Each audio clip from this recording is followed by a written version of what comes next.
So, just a few days ago, the president gave a speech, one of those speeches that he normally gives in the evening, supposedly at 7 o'clock, but you know it's never 7 o'clock. In this pandemic, the president has never been on time. And if there's anything that anyone would be on time for, would be the pandemic. And I tell you what, pandemics don't come each and every year. So he came through and he told the nation that we're going to be on level 1. You know, he got lots of problems as a country. So the president smartly know that the nation like trendy topics. So he snug in the Jerusalem Dance Challenge in. After a few minutes, then social media were trending with the Jerusalem challenge. Most senators back in Rome, hundreds and hundreds of years ago, BC, they would normally say that Rome is the mob, and the mob is fickle. They will love you today, and they will hate you tomorrow. And don't worry, the day after, they'll be loving you again. You'll see it with these hashtags that would say, Johnny must fall. Then the next day, Johnny must rise. We love Johnny, we hate Johnny. So is the mob. The president said that on holiday, Heritage Day, we should be jiving and dancing in the streets, doing the Jerusalem challenge. So it was interesting that in one of our few mainstream medias that we have, Newsroom South Africa, was showing the headline of the president says that we should join in on the Jerusalem Dance Challenge. And I tell you, this rubbed the Freedom Front Plus member the wrong way. The one who likes to say, Akhbar, speaker. In other words, Madam Speaker or the Speaker in English. Pieter Groenewald. And he said, Jerusalem challenge is let them eat cake moment. For those that know their history, those who love the revolutions, folks like the EFF who loves revolutions. In the French Revolution, there was the Queen, the Queen to the French King, Mary Antoinette. When the people were complaining and saying that they're hungry, they can't be able to afford bread, and it was said that Queen Mary Antoinette was famously heard saying that, let them eat cake. In other words, she was so out of touch with what's going on with the hoi polloi, the ordinary people, that she thinks that when you're suffering and when you're starving, the cheapest food that you can eat is cake.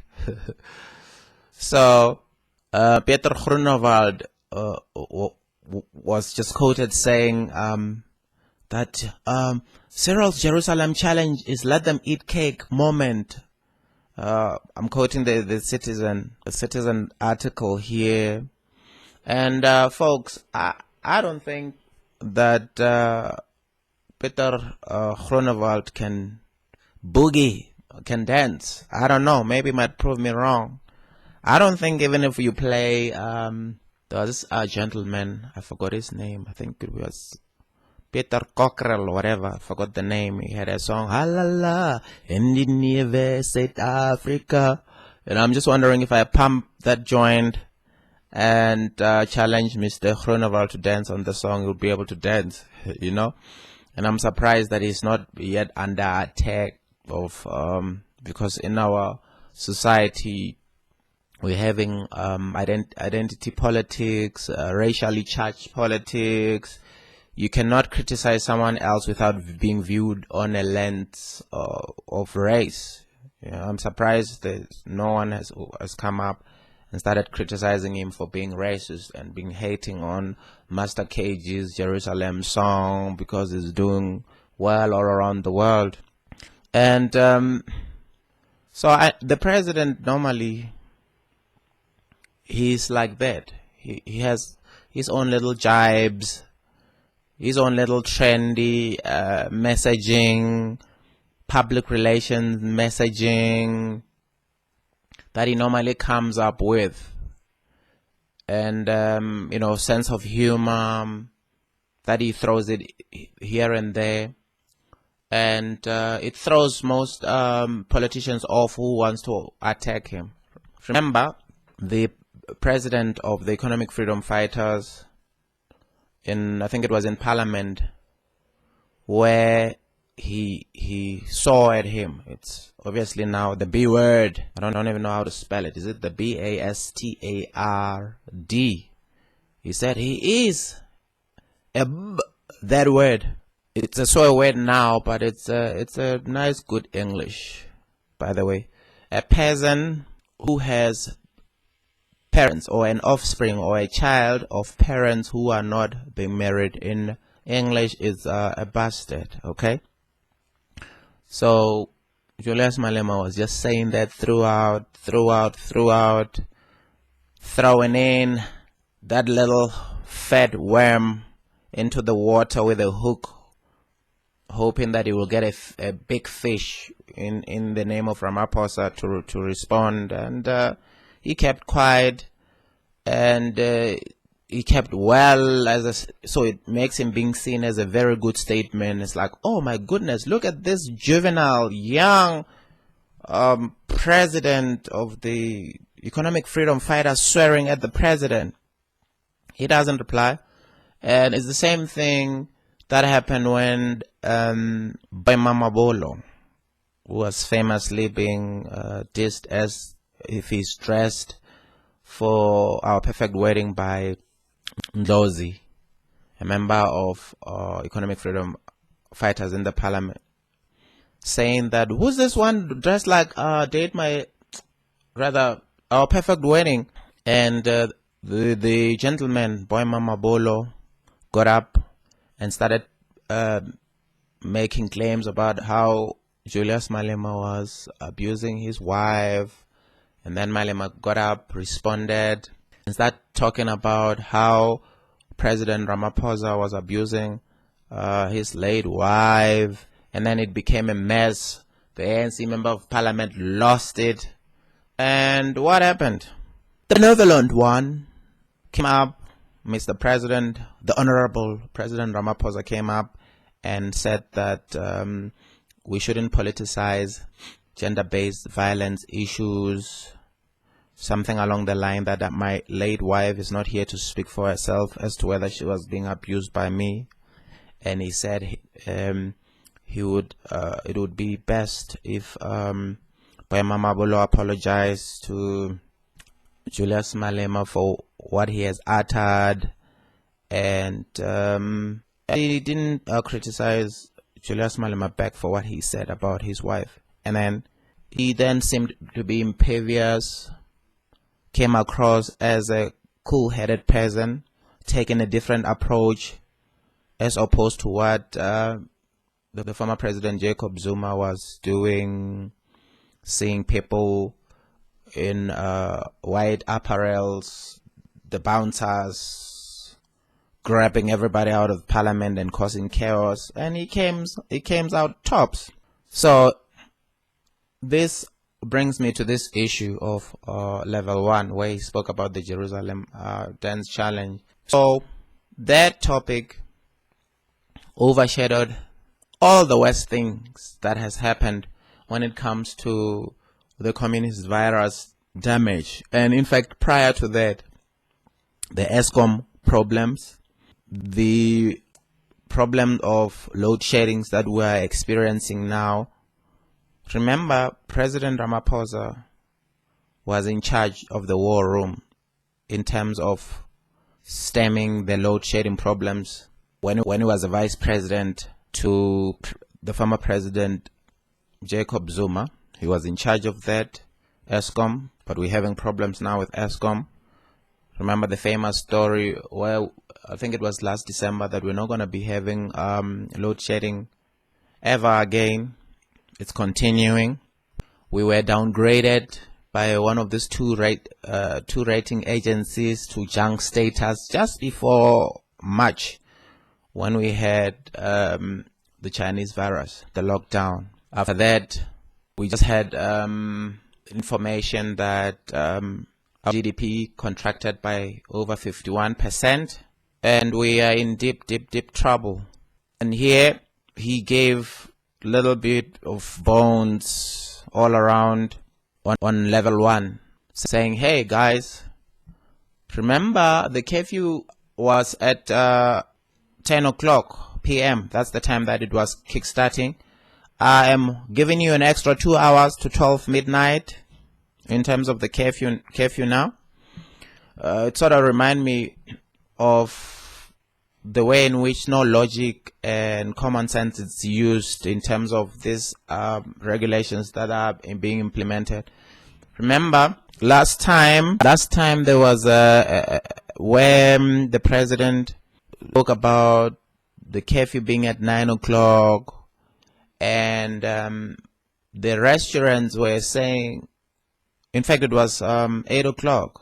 It was curfew at 8 o'clock, where the restaurant had I can't even keep up with all these different changings of regulations, because there was a time when the curfew was at 8 o'clock, I think, and then people were like, hey, if when we normally go for supper, we would eat at 8 o'clock, right? And when we're done at 9 o'clock, the curfew would be on by then. I mean, I can't eat at the restaurant and sleep at the restaurant. And I guess it was moved from 9 o'clock to 10 o'clock. So at least you just have to rush to your restaurant and try to have your supper at 7. And then there were issues of other bar restaurants who actually make money out of selling alcohol. People will go with an intention of buying alcohol, and then after that, when they're starving, then they will order food. So restaurants were like, hey man, we're not really making money, just help us out here, and then allow us to have alcohol. And then that slowly came in. Now the curfew later on was moved to 10 o'clock, and then from 10 o'clock now the curfew moves to 12 o'clock. So for folks who are going to bar restaurants to drink alcohol, you know, it normally starts happening at 11 o'clock, man. People will be chilling at their houses and maybe having drinks and stuff, and they're like, hey, let's go to the club at 11 o'clock. But the curfew would then be on from 10 o'clock, so he moved it to 12 o'clock. So yeah, we'll see what's going to be happening. And now we're going to be having flights, and the borders being open, specified airports, few airports at the moment.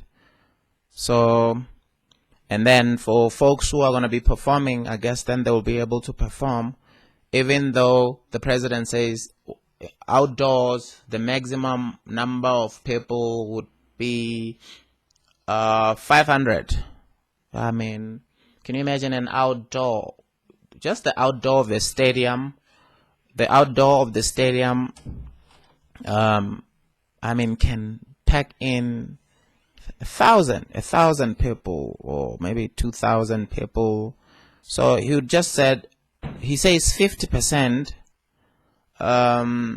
outside and 25% inside. So he would just said, hey, listen, 50% capacity, okay? And not include the number of 250 or 500. I mean, if there's an open space, say a park, I'm thinking of a park in Joburg, the Fitzgerald Square Park. You say, normally when people are standing close to each other, this is the number of people that place can fit. Let's just say that place can fit about 2,000 people. Okay, let's have 1,000 people there. So for a person who's performing, then they will have 1,000 people there when they're doing a show. But the logic behind all of these things is just crazy, to say that you're having a certain number of people even when they're outdoors. So now I'm thinking of weddings. The weddings, 500 number is reasonable you've seen all these wedding programs.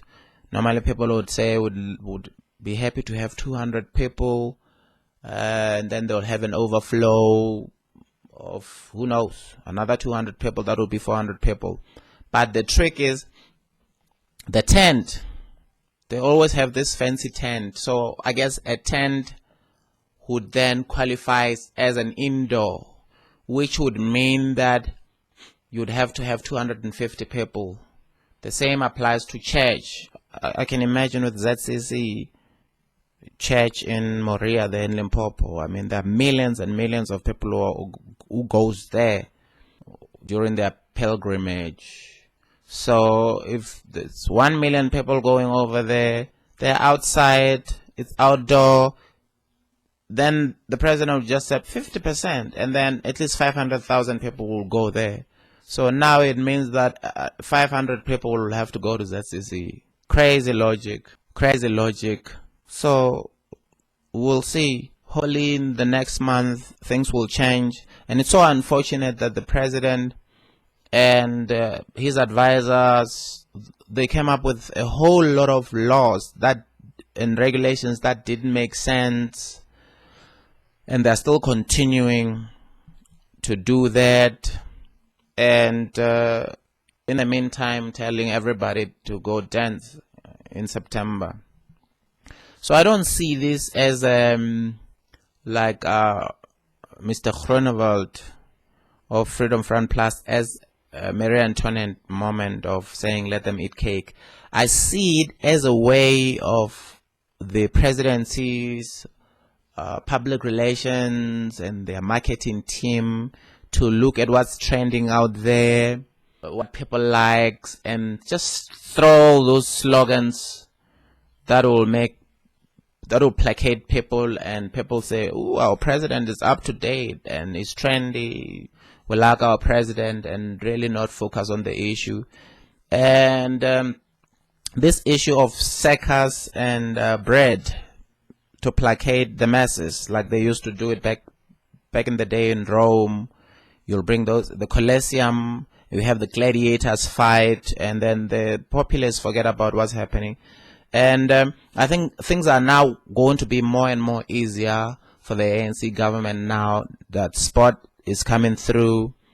So more and more people would go out, even if it's few people, and those who don't go out will start watching sports, and then letting go of the pedal of the politics, and will nicely and easily start forgetting and in watching and reading and being closely hearing about the famously known COVID-19 issues and the scandals and the fraud, thereof, making the ANC just slithering away into the next election. Or hopefully maybe the EFF, because of they don't have oxygen, because of they're wearing their masks and they can't breathe politically, and they're not on TV, they're not in any way, the parliament is not fully functioning, and they got help by cliques, and maybe there will be a racist event. Another company might come up with, who knows, racist stuff or some racist event, and then they will be able to galvanize and toy outside the house of that person who would then be a victim of racism or a political party to get more oxygen. And that will also be helping the African National Congress, so that nobody will be focusing on them flying to Zimbabwe with the army's jet, going twice in fact, and being kicked out and being told off, and the ESCOM issues, the SAA nose diving down, the whole corruptions and politicians going to jail, and the suspensions and the acting of such and such politicians, the whole mess that the ANC has found itself in. So anyway, that's my take. My name is Mamuji, and thanks for watching the Mamuji Show, and I'm out.